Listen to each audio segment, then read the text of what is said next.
Hey, Dave Melenda here, Positive Polarity Podcast. Hope you're doing awesome. We are going to actually go on the red carpet at the Oscars today. That's crazy. What does that have to do with business? That's even crazier. So we're going to unpack all of that. I'm honored to be hanging out today with Cindy Ashton from Cindy Ashton Global LLC. How are you today? Dave, I'm doing fantastic. I mean, I get to hang out with you and your amazing listeners for the next half hour or so. What could be better? Oh my gosh. So that's what, like, right off the bat, you had to go and throw in singing. So tell us about Cindy Ashton Global and what's going on over there in New York. Yeah. So, like the rest of the world, we've been in lockdown for a while, but our numbers have been fantastic actually for the last few months. But yeah, what's going on this end? Well, pre-COVID, I was doing two of my three careers. So I was doing my presentation training, and then I was also doing my television career and getting to hang out on the red carpet and doing tons of speaking. And so since COVID, it's actually been such a beautiful and amazing opportunity because the minute that I saw it coming, I realized, especially with my TV background and my performing, singing, acting, dancing background, that a lot of people have to shift from stage to now camera, Zoom, Sure. connecting on video, live stream. And I immediately shifted my presentation training to really teach people the nuances between the differences of being on a stage, being in person versus being on camera. And I think that most people don't realize that there's radical differences. So I've actually been having a lot of fun not being on the road. I do miss being on red carpets, but it's Sure. been so fun just to be at home and be on Zoom with my clients and doing crazy stuff. It's awesome. That's How so about cool. you? Well, my gosh. So we in the podcast, we really love that intersection of personal growth and business growth. That's where we love. And what you just said, I'm trying to unpack for the listeners and I'm trying to justify in my mind. I'm like, okay, how does somebody how does the speaking, how does the TV, I mean, it's like you said, you have all these careers going at once. How did they all like gel together? How did they start? Take us back a day or Yeah, two. so the end result, and then I'll take you back, is Yeah. that they all gel together. It has everything to do with presentation and getting people's voices out. So Okay. whether I'm on stage singing or acting, or at my age, I don't dance, but whether I'm on stage or on a red carpet or on TV, and me delivering that presentation and delivering my voice to really help other people, or I'm training others to do that, it's Okay. all on the same continuum of helping people to liberate their voices. Now, to go back of how this started, Yeah. since I was a fetus, not that I consciously remember this, but Wow. We're going back a ways. That's we're good. going All back. right. This is going to be a long podcast. No worries. It's all So, good. because I always joke around, I was joking around all the time for years, going, oh yeah, when I was in my mom's belly, I was like swimming as a fetus. And I was like, jazz hands, like I was already performing. Okay. One day my mom said, actually, you kind of were. You were the most active baby. You could not stop moving and kicking. She's like, you drove me nuts. And then you had to be born super early. And I'm like, what? um, so ever since I was a kid, like I've known, like I would put on, sequins, and I would dim the lights, and I would jump on the table and sing for my imaginary family, or my imaginary audience of millions. Like I always knew that I was going to be a performer. Okay. And then what ended up throwing me for a loop in a good way is that when I was going through university, I was looking at my mounting student loans, and I would go to work every, 2 days, my part-time job, and I'd be bagging groceries for $5.85 an hour. Yep. This is how old I am. Minimum wage. And I'm Yep. like, I'm going to have such huge loans. What else am I going to do? Sure. And at that point, I had already been an apprentice on a whole bunch of pre-Broadway shows, working with some of the top Broadway professionals. And I'm like, wait a second. And I was in my third year of university for opera. And so I'm like, wait a second, I have some mad skills around presentation. So I literally, now again, this is going to show my age, which I'm fine with. I literally put an ad in the Penny Saver. There you go. Okay. We're gonna have to go back to that now with the whole can't Right. go out network. But Yep. I literally put an ad for 2 weeks in the Penny Saver to offer initially singing, piano, and present and speaking skills, right? Okay. And I got my first 10 students, mostly kids and a couple of adults. Sure. And then it started to trickle and trickle, and I never had to advertise again. And slowly over the years, I let go of the piano training. And then slowly I started to get more and more speakers. And then I started to get executives who needed speaking. And then I started getting these famous people who needed speaking skills. And I'm like, okay, I started as this little piano singing teacher and went on. But it's so crazy because it's been literally over 20 years of doing this career, and I'm still in love with it. Like every client I work with, they're like, you're so enthusiastic about the voice and about body language. I'm like, yes, because you're going to get out and you're going to be amazing at what you do. You're amazing. Let me help you. Right. So I'm still like 20 plus years loving this career. It's amazing. Awesome. And that's how we met. Was I found you on LinkedIn a couple of years ago. And I, as a speaker, was, I mean, I'm always open to improve. And I get to a point in my life where I'm like, I need somebody from the outside to look in to really help me get to that next level, whatever those levels are. So you were, help in being able to help me with that, with my speaking career. So I'm assuming from your perspective, that's a client for you. Somebody on this might be interested in whether it's a speaker professionally or just to try and work their presentation skills up, into the next level. That's an ideal client for somebody like you, correct? Yeah. So there's two things. So first, I really want to commend you, Dave, for saying, yeah, even though I've been speaking, I was open to feedback, because Sure. I actually find a lot of speakers say, well, I'm so inspirational, I don't need training. And, as somebody who was training by 19 with Broadway professionals, Yeah. I'm 45 now, and I still train. Until COVID hit, I was still going to classes in New York City and getting my ass whooped. Yeah. Because as a performing artist, you just keep training and keep being better. Sure. But in terms of my ideal client, it's interesting because for years now, not at the beginning with the piano students, but for years now, I've really actually been working mostly with not speakers. I do have a group of speakers, but mostly people who are business professionals who are having sales conversations. They know the sales cycle inside out, and they can't understand why why they can't surpass their quotas. Or I'm working with executives who want to be thought leaders. And so, yes, I'm working on their speaking, but they're using it as part of a way to boost up their profile in their company. Or I'm working, with business people who just don't know how to communicate their message. And ever since COVID hit, I'm getting a lot of people hiring me to teach them how to do live streams and videos online and how to message themselves. But I'm also getting a lot of people who are like, Cindy, social media is crazy. Can you help me with my messaging? So I'm doing a lot of messaging. So it changes. Nice. But more than 50% of my clients are either executives or actual business owners who need to speak and be able to message themselves in a way to be able to bring in more business, not necessarily the speaker on stage, although I've done a lot of that too. Gotcha. So I'm sure you just piqued some entrepreneurs' interest when you said hit sales quotas. That's the 3 words that I wrote down. So, what nugget can you share with somebody that's like, oh my gosh, I got to get a pen and I got to write down what she's about to say? What is your research and your experience showed you that is some, real helpful information for somebody that might be struggling with their quotas? Uh-oh, lost you.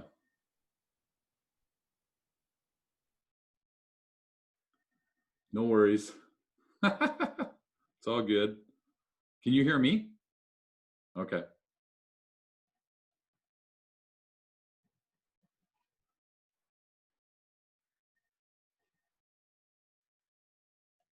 Now? There you go. Gotcha. All right. My snowball's not working. That's okay.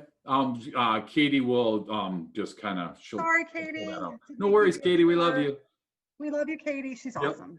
Yep. No worries. Awesome. So So start that over. So those 3 words, hit sales quotas, were like really valuable. That's really what I think a lot of entrepreneurs are looking for. So what do you share with some of your people that you feel comfortable sharing with our listeners that may be struggling hitting their sales quotas? Yeah, I have so many tips, but Uh-oh. let's start We love let's it. start with the first thing.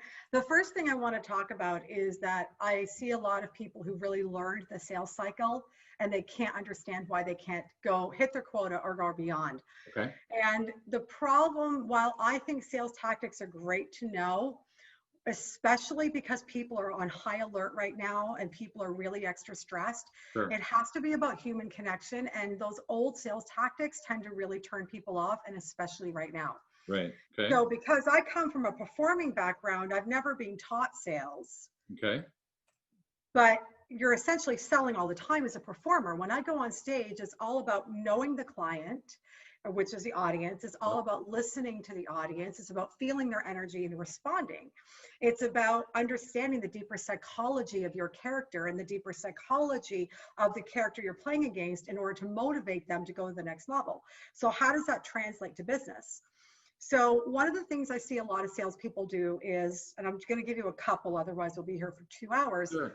is that they're so busy in their head going, okay, well, first thing I need to do, and I'm going to give a client example right now, is knock on the door. And my sales training said I need to say hi and then ask where the kitchen is so I can put down my stuff. So when I was role playing with my client, and I said, okay, so let's role play. And I want you to pretend you're coming to my door as your salesperson who's going to look Sure. at my curtains, because he's a curtains guy who's Okay. selling curtains.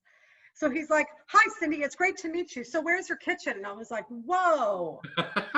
Like, I'm like, he's following the rules. Yeah. And the thing is that sometimes those rules have to be thrown out. Sure. And a lot of it for salespeople is that they're so in their anxiety or in their head, as opposed to actually listening like a performer would have to listen to their audience, or like a speaker would have to.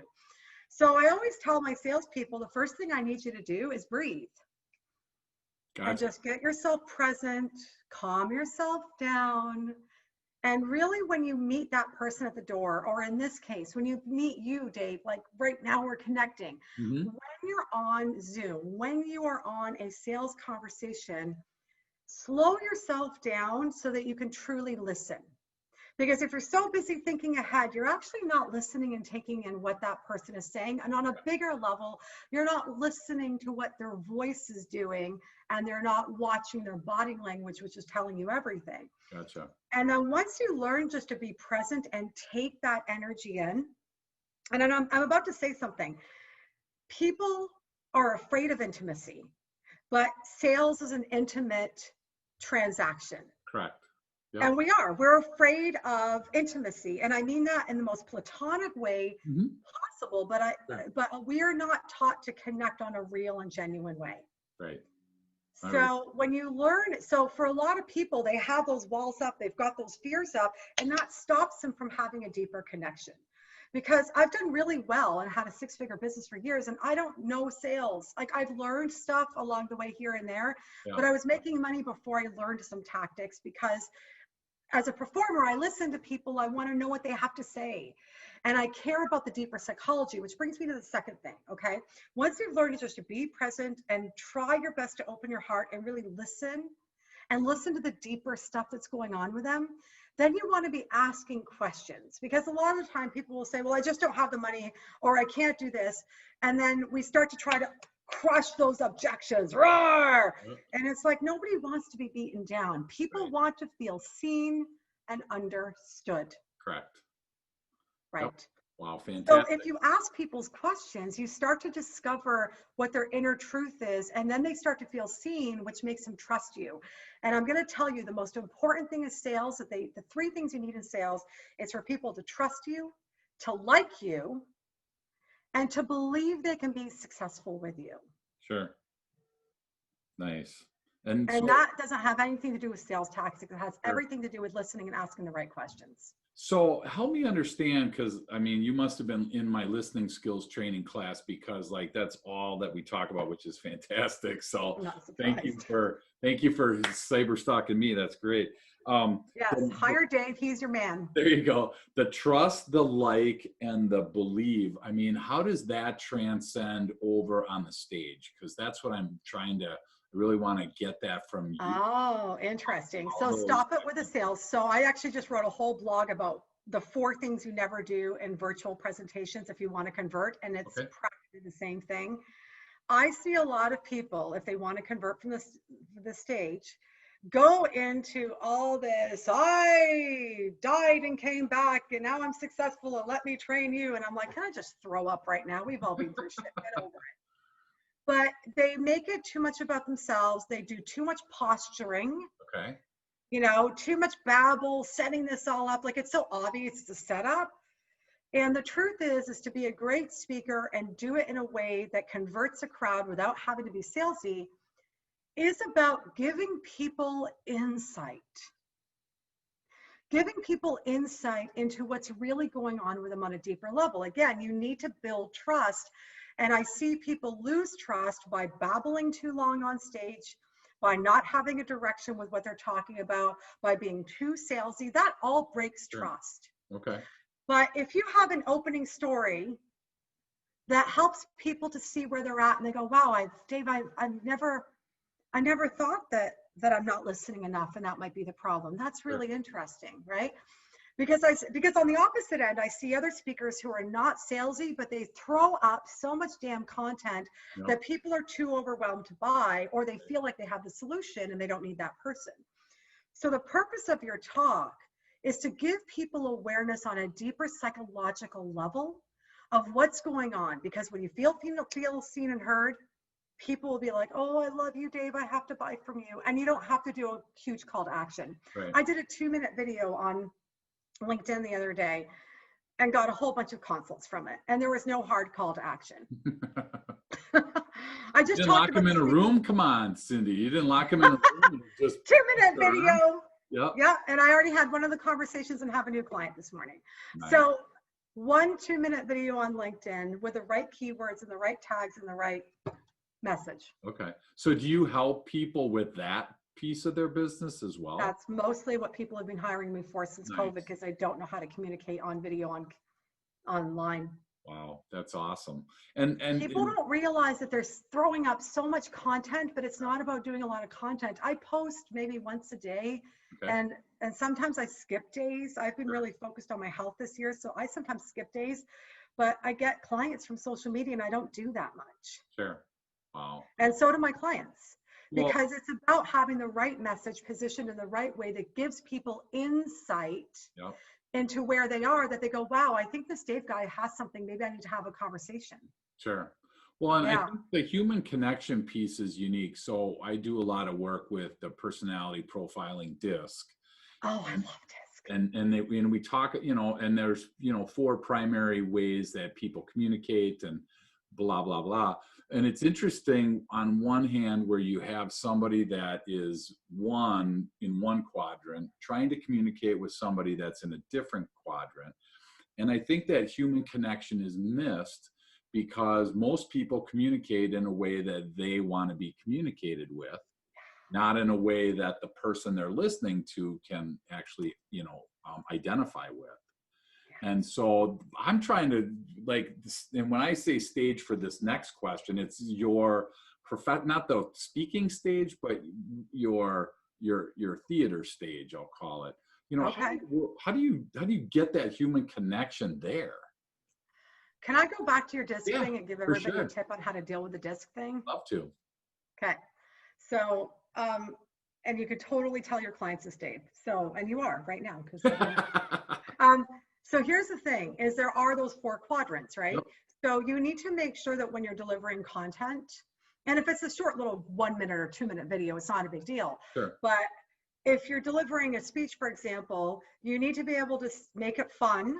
So you hit the influencer. So it's like, hey, everybody, we're going to have fun today. And I'm going to break it down. So you're going to break it down for the high C's, the people who are detail oriented. I'm going to break it down step by step for you. And then I'm going to summarize it in a 1-liners for the high D's. Right. So you've got the deal. And don't worry, I'm going to help you for the high S's every step of the way. Nice. Yep. And then when you layer your content, you layer it in those ways. So when I work with my clients on speech development or content development, we layer the different learning styles, behavioral styles, but I also layer the learning styles as well. Sure. There's 8 learning styles. So I layer in some of those as well. Nice. Wow, that's so cool. And that's where, well, and I think it's funny because when you hear the word disc, people kind of like, or personality profile wall goes up and it's like, oh my gosh, right? But I like the fun, break it down, summarize, and help. I think, again, if we can create words and concepts that will identify with each personality that we're communicating with. And I know when I do my talks, I have to make sure at times I slow my speech. At times I speed that up. At times I talk about personal things so that the I people can identify with that. And then at times I bring in facts and figures so that, because I know my audience is got every personality in there. So I'm just trying to figure out how you utilize that in the theater, or is if you were doing a, I don't even know what you call it. If you're doing what do you call it? Help me. I'm not a presentation, but if you're performing on Right. 3 nights in a row, let's say, are they always basically the same, or do you feel like an audience energy differently for different? Yeah. So that's really interesting. Yeah. Cause I mean, I think about when I've done musical theater and I was doing 8 shows a week. Wow. There's always a difference in the energy of, there's so many different factors, because what's the energy of the cast that day, and then what's the energy of the audience? Is it a full house, sold out house that night, Sure. or is it not? It also depends, I find, because I've toured so much. California audiences, I love doing stuff for them because they're wild. Like, because I'm pretty wild and I just go wild with them. Okay. But I'm Canadian. I live in New York, but I'm Canadian, and Canadian audiences are much more conservative. Okay. So I know them, I'm a lot more poised and calmer, and right. But then I know in New York, New Yorkers are like direct and to the point. In general, New York City is like a high D on your disc, right? Yeah, right. We're like direct and to the point and bitchy, and it's fantastic. But knowing that, and they're very skeptical, like Canadians. Canadians are more skeptical. New Yorkers are more skeptical. You don't sell them as easily as in California. Sure. And then that's another piece of it, is that I see a lot of speakers throughout my years of training go, Cindy, this talk worked great here. And I'm like, but it's a different culture. It's a different, and it's true, even within California. I'm talking Southern California. I've done a lot of speaking up in Bakersfield, and they're very conservative. Okay. And I go, really? Yeah, it's very interesting. And that's not good or bad. It just is. Sure. So it's so important for anybody listening to this, whether it's an audience or a prospect, or you're in a board meeting and you're trying to persuade people to the table. It's really important to start to really understand who's your audience. Yeah. What's their culture? What's their values? What's their, like, I'm a little saucy and sexy on stage and a little bit, swearing here and there. But if I know that I'm going into Bakersfield, for example, that's very Christian conservative, that's an important value that I don't want to betray on them. Sure. I'm not going to go, shit with them, because that's not cool with them. Right. And it's important to honor your audience and honor your prospect or the person you're talking to, and understand what their point of view is to be able to have that connection. Does that answer your question? Yeah, absolutely. And that's so cool. I think right now when you're saying that, I'm envisioning the entrepreneur going, hey, Cindy, seriously, I love what you're saying. But you know what? I barely had time to build my presentation. I barely had time to practice whatever in front of the board, for the boardroom or the group or whatever it is. So how do I carve out time? And I try and help people understand that, if you don't do it, it's going to end up not nearly as successful than if you do it.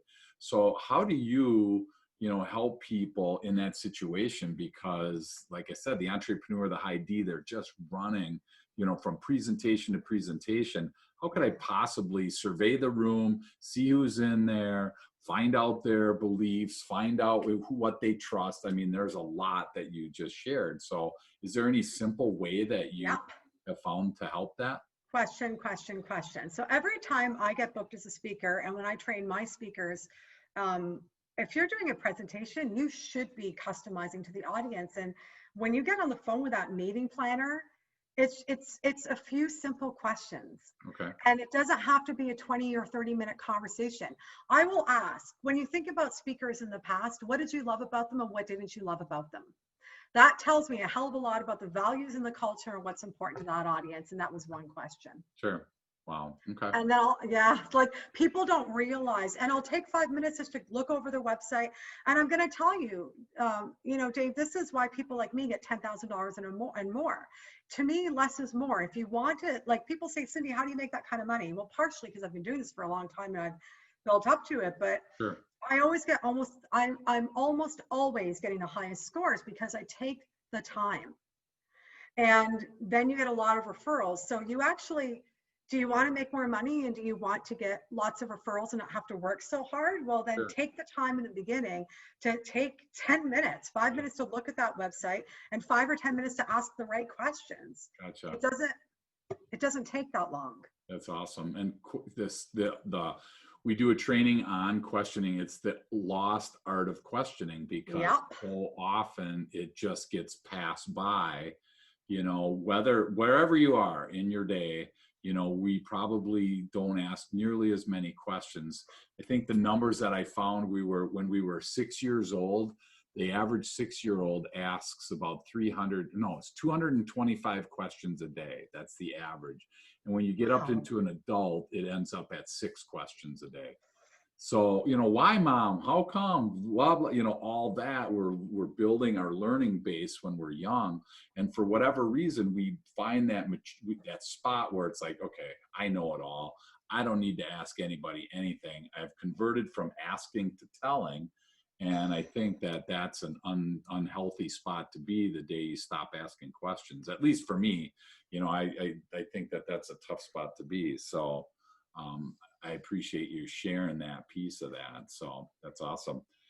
Dave, yeah, I think it's so important that even if you know something, you know that thing for you. You don't know that thing for somebody else. Right. Absolutely. You don't know where they grew up. You don't know what they've gone through in their life to have a different point of view. Like, Right. I'm not going to go into politics, but people are fighting like cats and dogs. And if I sit down and ask people questions on both sides, they essentially want the same thing, but no one's going to get a resolution if everyone has to be right. And there's something to be said about letting go of being right and understand that everybody's coming from their own experiences. And when you ask questions, it actually creates that bridge to not only peace and harmony in our world, but it creates that bridge to be able to have more clients, Right. more connections, more heart-centered love in your life. Like Right. it's what you're teaching is so essential in terms of the asking questions and listening. Yeah, absolutely. And I'm trying to help people understand this is where like self-awareness and self-discovery comes in, because are you asking a question to really understand the answer? Like I'm asking because I don't know and I'm really like blank sheet of paper, or am I asking to set you up? Am I asking to prove a point? There's these reasons, and it's like, oh my gosh, I mean, I don't mind talking politics. I don't care about whatever happens, but watching the debate, it was an embarrassment for both, in my opinion, either one of the individuals. I'm embarrassed that those two are representing me at an international table somewhere in the world, right? Because there was no listening. There was no real listening. It was hearing, biological, but it wasn't intentional. And I feel really bad that that goes on in corporate America. We can steer it away and move it into corporate America. It goes on all the time in meetings, in team events, that there isn't that listening skill. So I enjoy spending time on that, and so I'm glad that you brought that up. You talked about Zoom, so I want to kind of switch this over a little bit and ask you, because like, oh my gosh, a year ago, I'm thinking to myself, I don't need Zoom. I'll never, my coaching clients, I have to drive or fly to, my speaking events, I have to drive or fly to. I'll never be able to do, why would I even bother, right? Obviously, it's a whole different world now. And, hundreds of people are on these calls sometimes when we're doing these events. But what are some things that you've identified that, contributors on Zoom can really kind of, help their presentation skills? What are a couple things that really rise to the top in your research? Yeah. So ask engaging questions. So you have people constantly listening as opposed to going, I don't have my phone next to me because I'm interviewing with you, but let's say my mouse with my phone. Yeah. Oh, what did Dave just say? Yeah. Right. Yeah. So scroll nation. So, but you have to ask questions and give directions. So it's like, all right, so here's a strategy, everybody. Tell me right now, yes or no, if you're going to implement this today. Put Okay. Y or N in the comments. Great. Or here is the 3-step formula to do this. Right now, I want you to write in the chat box if you're willing to test out number 1.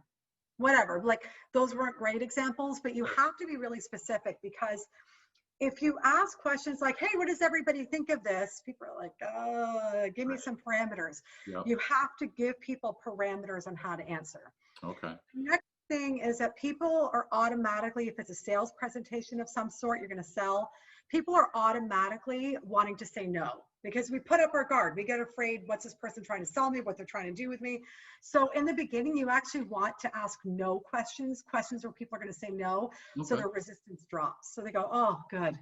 I have choice here. I'm not, because old school selling is yes or yes. Yeah. Yeah. And it forces people. Sure. But engaging questions is a really good one. I always, get buy-in from the very beginning why people are there. Okay. And again, that goes back to when you're on stage. Don't talk about yourself for the first 20 minutes. It's not about you. Unless you are like somebody who is famous that somebody really wants to know, they don't give a shit about you. Yeah. Like, I'm sorry, but, and people are like, but I overcame this. And I'm like, great, they're going to admire you and then feel you that you're inspiring, but they're not going to buy from you. Sure. So I always want people in my first few questions to really, in my first, opening story, for them to go, that's really interesting. I need to stay on for the next half hour. And I give people expectations and I build trust. And you want to build trust with people. So if you say it's going to be a 45-minute training session or webinar, you damn well stick to that. Sure. Because you have just wasted people's time. If you say it starts at 8 p.m., it starts at 8 p.m. You respect people's time. Like I said earlier, it's about trusting and liking the person. Right. So, and be interactive if you can. Thankfully, I have a job that's very interactive. So I get people up going, zzz, and all these crazy voice exercises. And then we all laugh and it's fun. But if there's ways for you to get people to do a movement or interact, I went to this Zoom party and it was a workshop, but it was fun. They mailed us these little care boxes, and inside there was little like signs that we could hold up if we were a cat or a dog. And there was like all these crazy little things we had to use that kept it interactive. Like, I actually stayed on this thing for 3 hours. It was so good. Yeah. And it was like $79. And I'm like, geez, these women did such a great job. I would totally spend whatever to work with them in future. Sure. But nice. They made it fun. They made it interactive. They mailed me a package in advance. Like, it was awesome. Wow. So just, you got to build that trust, build fun, build interaction. Wow. So I want to ask you, because we alluded to it at the beginning about the Oscars red carpet. So I'm dying to learn more about this. So tell me, what the heck, what are you doing on the red carpet anyway? Uh-oh, she's going to bring up, oh my gosh, what is that? I don't know if you can see it. The Telly Awards. Okay. So here's the funny thing. This thing, like, I could weightlift for this thing. Okay. So here's what's really interesting is that as a performer, I've done lots of opera and musical theater and comedy, but I've never done a lot of television, like a few, commercials here and there. And I really wanted to do a show about social issues. Okay. And get uncorked about social issues. So I raised a whole bunch of money and I produced my own TV show called Cindy Uncorked. I ended up selling it to a small TV station. And I did an episode on body shaming, which is what I won this Telly Award for. Wow. And what was really interesting is that I didn't know what a Telly Award, and I'll get back to the red carpets in a moment. But I produced this is for my body shaming one, where I literally took off all my clothes on camera, except for just something across my boobs and something across my Sure. my bottom. Yep.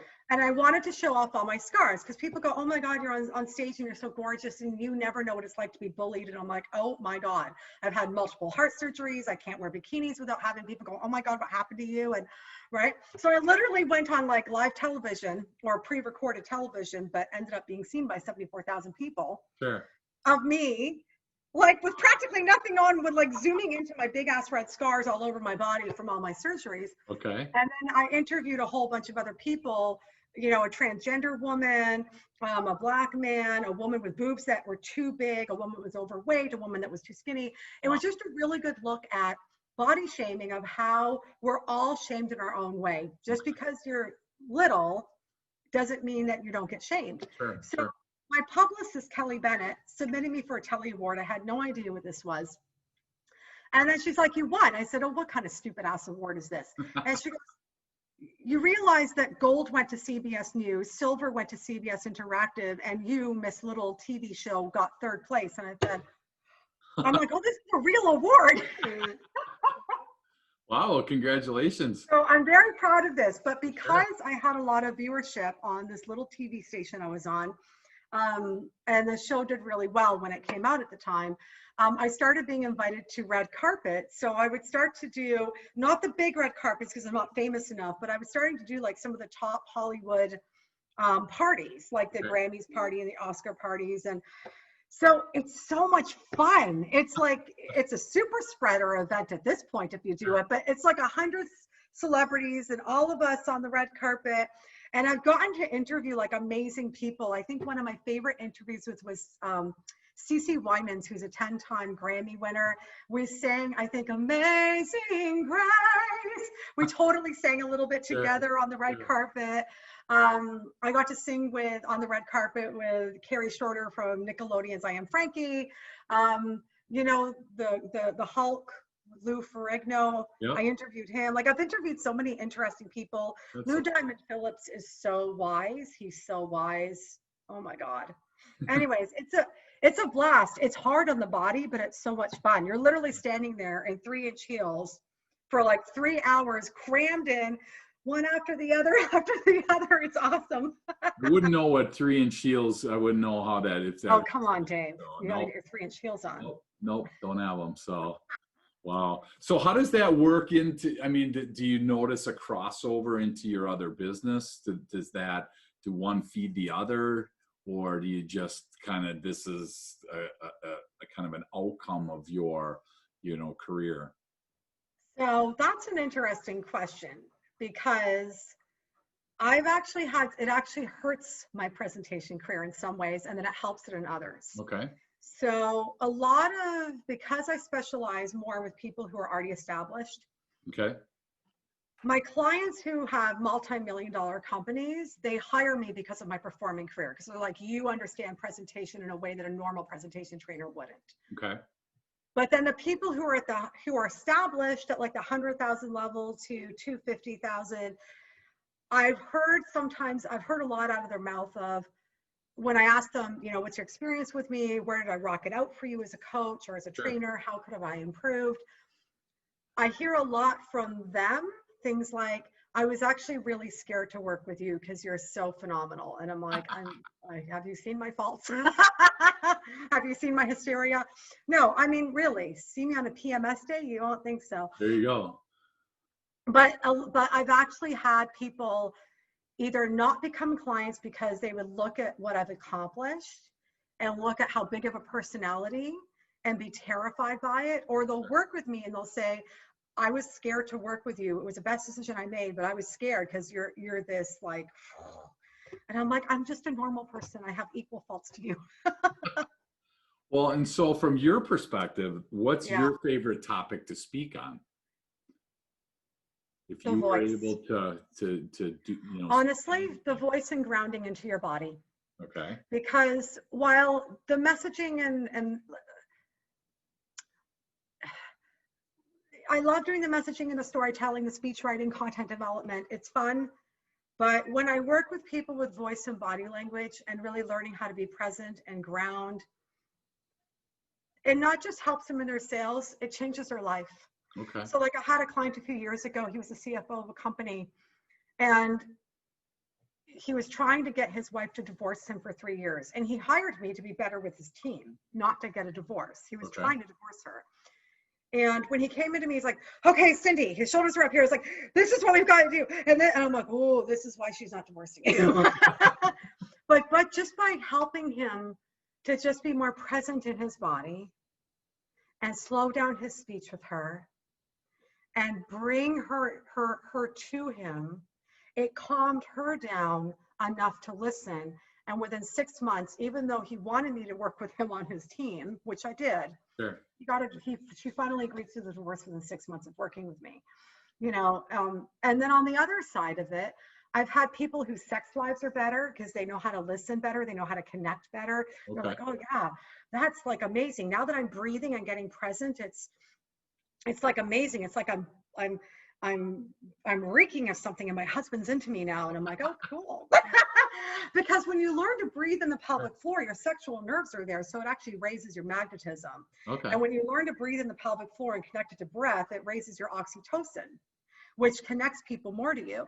So it's amazing to me how many people that hire me for business but end up growing way more in their personal life. They do well in business, but they at the end say, what happened in my personal life was more important. Yeah, I'm making more money, but this was more important. So for me, to help somebody to love themselves more because they're comfortable in who they are, to help them to be able to connect more with themselves and others and have a better quality of life is probably even though that's not what they hire me for, is probably the best thing that comes out of what I do.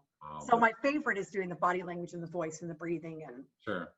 So, you know, in the body language, when I do my 10 tips to better communicate training, you know, body language comes up because of the fact that we have that situation of, you know, whatever the numbers are, 65, you know, they split it between tone, you know, body language and the actual words that you use. You know, I'm less concerned about the numbers, but want to focus a little bit as we start to come in for a landing today. I want to look at, you know, that body language piece, and because there are people that like have to, like me, I have to sit on my hands sometimes so that I'm not overly, you know, in people's face, especially if I don't understand who I'm, you know, speaking to. I'm assuming, but I want to get your take on the importance of body language in communication. So I focus on body language from the perspective of what the hell is happening in your body from a stress perspective. Ah, gotcha. Okay. So this is really interesting. Because the stress that you're holding in your body, any trauma that you've been through or injury or illness that you were holding in your body will directly affect your speaking voice, your body language, your energy, your presence, and all these pieces. Okay. So if I think about that CFO, he had a lot of stress up in here and he was coming across as frazzled and ungrounded, and that's overwhelming, right? Sure. And then there's other people that shy away. So over years, I've noticed different patterns in people's stress patterns and how it affects them. But I've also noticed psychologically stuff that they've been through and why it shows up that way. Okay. So in terms of what you said, in terms of not being overwhelming, connecting it into that, when my clients start to see where they hold their stress, because we all hold stress in different places. And when they learn how to release stress and be present in their body, then when they meet somebody, they're already grounded. So if you're grounded, you're able to listen more, you're able to take somebody in. But if you're here, you're not really grounded, you're just like, oh my God, da da da da. That's not grounded, right? Gotcha. Or if the opposite, like the introvert who's like normally like this and, you know, they're coming across as meek, if they learn to go, and I'm here, they still don't feel like they're being too big, right? They're not being big, but suddenly just opening up and being more grounded allows them to open that connection. So I don't really look at body language from a perspective of do this gesture or this gesture. Okay. I don't go from that perspective. I go from let's get you present and dealing with how you're coming across because of what's happening in your body. Gotcha. Holy cow. So stress and body language are really closely tied together then. Completely. Okay. And that's, but I haven't, so here's what's really interesting. Yeah. Other people haven't really talked about this because when I was born, I had heart failure and I had multiple heart surgeries. And so I had been through a lot of trauma and still have pain on my scars and always doing treatment to, you know, be able to have mobility. So I had to learn how to perform on stage and perform and live with chronic pain. And my pain would show up in my body language and then turn people off. Okay. So when I did my degree, my second major was kinesiology, which is the study of the human body, and I specialized in relaxation therapy. Okay. So what I was training voices, training bodies, and because of my knowledge of the body, plus me having to learn how do I show up looking great and calm and connected when my body is going, you. Yeah. Because believe me, when you live with chronic issues because of surgery and trauma and things being pulled out of your body, Sure. it's hard to come across well. It's Oh, hard not to come across like a maniac because you're in pain. Yeah. So for me, I'm very sensitive to it, but I've made that connection from personal experience from my degree. And because of the amount of training I've done as a performer, I've put them together. One of these days I have to create a system with it. Wow. And that's it. The interesting part that I take away from that is the communication and body language and stress. You're pointing out people's blind spots, the things that they don't know.